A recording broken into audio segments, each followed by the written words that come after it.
Assalamualaikum warahmatullahi wabarakatuh. Madayaw, umayong adlaw kaninyong tanan. Maganda araw sa inyong lahat.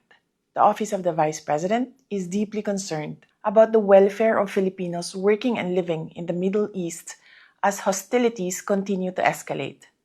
As a nation, we should come together in prayer for the safety of our kababayans, even as we hope for the expeditious and peaceful end to the conflict.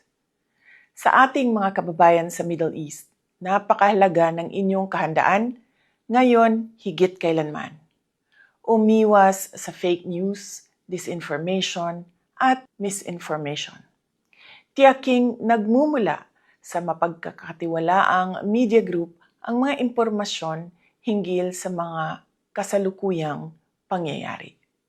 Pakinggan ang payo ng mga otoridad para sa maayos na evacuation at iba pang mga importanteng hakbang para sa inyong kaligtasan.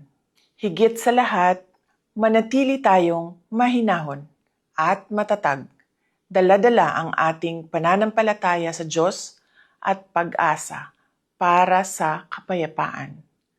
To all the governments involved in the conflict, we hope that you will always uphold the norms that safeguard humanity during these challenging times. Sabay-sabay nating pangalagaan ang buhay at kinabukasan ng bawat Pilipino. Syukran.